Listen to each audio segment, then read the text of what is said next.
बस महारानी बस। अब एक शब्द भी और मत बोलिएगा। आपको क्या हो गया है महाराज? चारों वेदों के ज्ञाता होते हुए भी सच्चाई को अनदेखा कर रहे हैं। मारीच ने भी आपको राम की महिमा बताई, किंतु आपने अनसुनी कर दी। हनुमान लंका में आया और लंका को जला के चला भी गया। अपने आप को बलवान और बलशाली कहने वाले आपके पुत्र और सेनानी क्या कर सके? क्या रोक सके हनुमान को? आपको जिन सेनानियों पर गर्व है, उनमें से एक भी अंगद का पांव हिला तक नहीं सका। और आपके अहिरावण और महिरावण राम और लक्ष्मण की बलि चढ़ाते चढ़ाते स्वयं मृत्यु की बलि चढ़ गए। वास्तविकता आपके सामने है लंकेश, फिर भी आप युद्ध करना चाहते हैं। क्यों महाराज, क्यों? क्योंकि रावण के शौर्य की तुलना दूसरे किसी से नहीं हो सकती महारानी। इस त्रिलोक में रावण अद्वितीय है। रावण जैसा दूसरा कोई नहीं है महारानी। और ये प्रमाणित हो जाएगा जब मैं युद्ध में राम का वध करूंगा। पंचवटी में आप लक्ष्मण रेखा को लांघ तक नहीं सके और अपने आप को बलवान बलशाली कहते हैं। महारानी, आप मेरा अपमान कर रही हैं। नहीं स्वामी, ऐसा मैं कभी नहीं कर सकती। आप मेरे पति हैं। मैं अपने पति का ना ही अपमान कर सकती हूँ और ना ही अपमान होते देख सकती हूँ, किंतु मेरे मन में जो भय है। भय? लंकेश की पत्नी के मन में भय?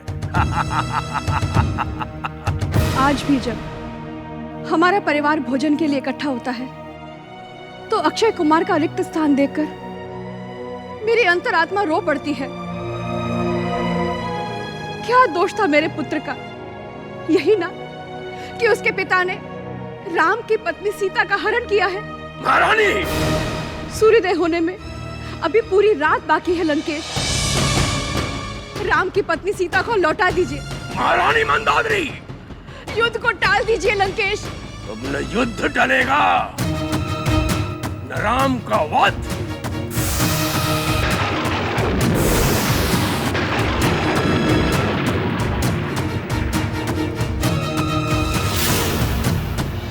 लंकाधिपति दशानन की, लंकाधिपति दशानन की, लंकाधिपति दशानन की, लंकापति रावण की जय, लंकापति रावण की जय, लंकापति रावण की जय।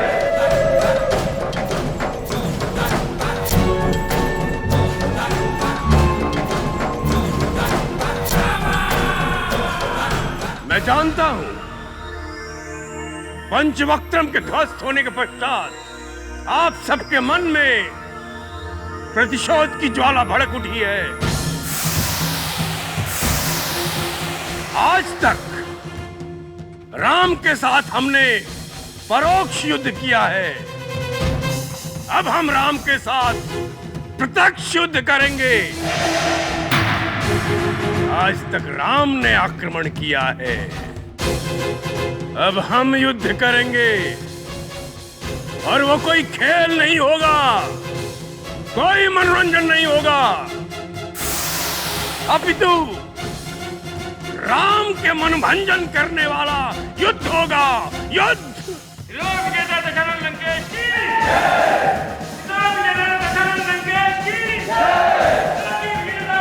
लंकेश की पिताश्री, पंचवक्त्रम ध्वस्त करने के बाद उस राम का दुस्साहस बढ़ गया होगा। हम उसके इस दुस्साहस का शौर्यशाली उत्तर देंगे पिताश्री, और वो उत्तर होगा मृत्यु दंड पिताश्री, मृत्यु दंड। मेरे वीर पुत्रों,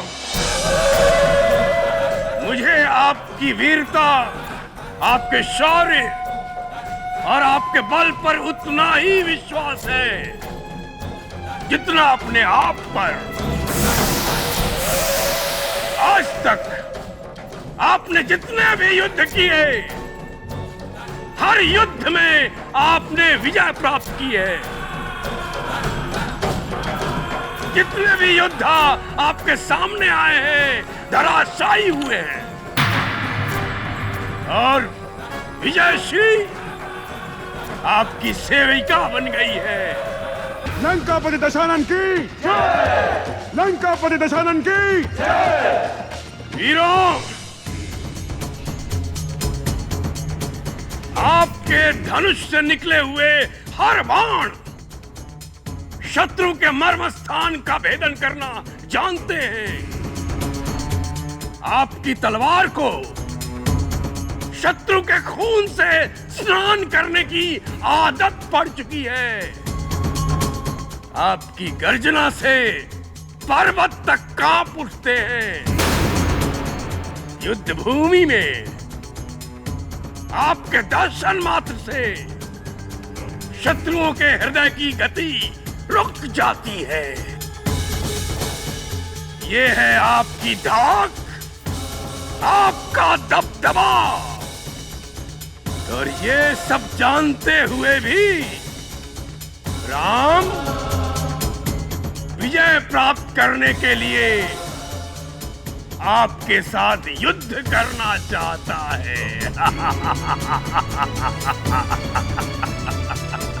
पिताश्री, उसके इस भ्रम को हम अपने बाणों से ध्वस्त कर देंगे। हमें राम को घेर लेने की युद्ध नीति बनानी चाहिए महाराज। हमारा लक्ष्य केवल राम होना चाहिए। राम का विनाश अर्थात युद्ध की समाप्ति। पिताश्री, मैं अनुज प्रहस्त के प्रस्ताव से पूर्णतया सहमत हूं। हमें अपना आक्रमण राम पर ही केंद्रित करना चाहिए। तो ठीक है, कल युद्ध में राम ही हमारे आक्रमण का केंद्र बिंदु होगा। लंकापति दशानन की लंकापति दशानन की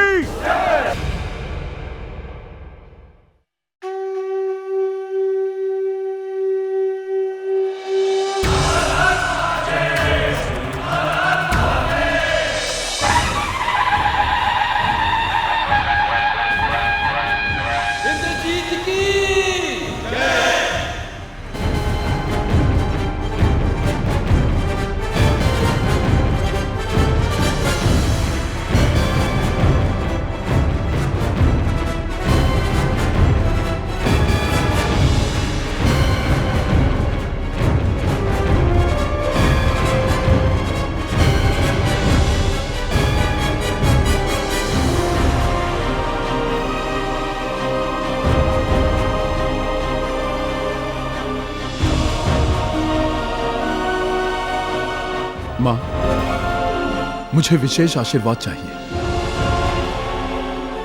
प्रहस्त, तुम्हें विशेष आशीर्वाद क्यों चाहिए?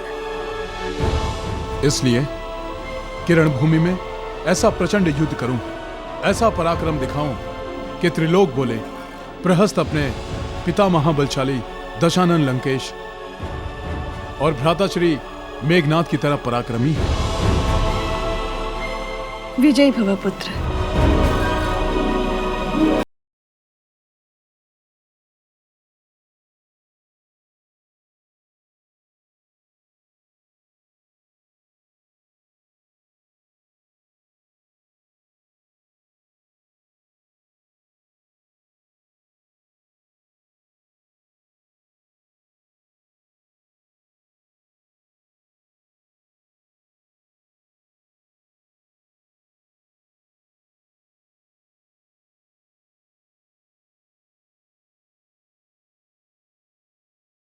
तो मुझे बहुत भूख लगती है मां।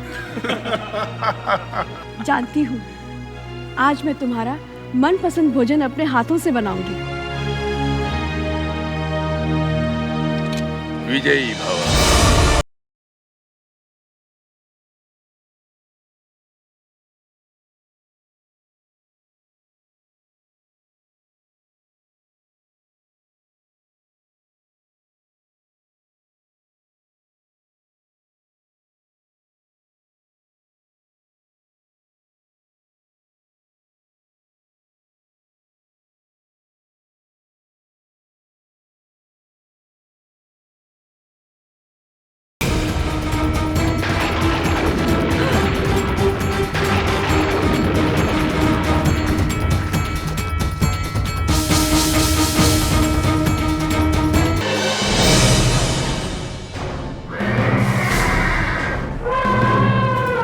लंका की सेना का व्यू देख रहे हैं प्रभु। स्पष्ट दिखाई दे रहा है कि निश्चित उद्देश्य के साथ राक्षसी सेना आक्रमण करेगी। भैया, मुझे आभास हो रहा है कि लंका की सेना हमारा घेराव करना चाहती है, परंतु वो ये नहीं जानती कि हमारा घेराव करना अर्थात अपनी मृत्यु का स्वयं घेराव करना। वानर वीरों, आक्रमण!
सूर्पनखा, विधाता को यह मालूम है कि लंकेश की राक्षसी सेना को भोजन में वानर बहुत पसंद है, इसलिए हमारी राक्षसी सेना के लिए विधाता ने घर बैठे बैठे पूरा प्रबंध कर दिया है। मेरा आदेश है, इन वानरों को घेरो, पकड़ो और चबा जाओ।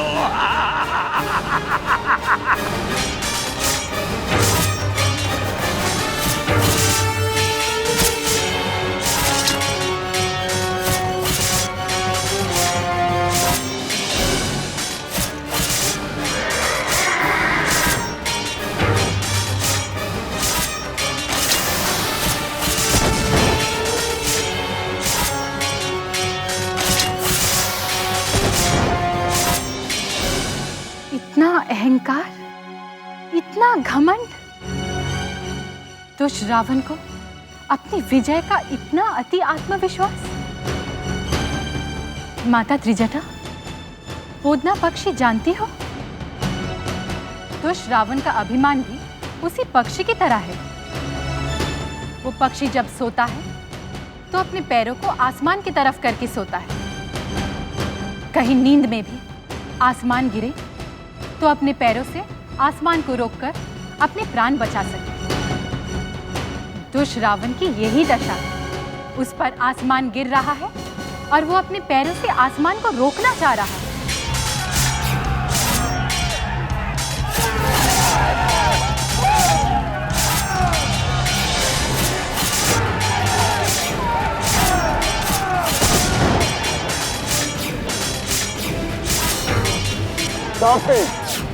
रथ को राम की ओर ले चलो।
भाग रही है। लंकेश की सेना ने लंकेश की प्रतिष्ठा की हत्या की है। जाओ, जाकर सूचित करो, जो कोई भी युद्ध से भाग कर आएगा मैं स्वयं उसकी गर्दन काट दूंगा। मैं किसी को क्षमा नहीं करूंगा, किसी को भी नहीं।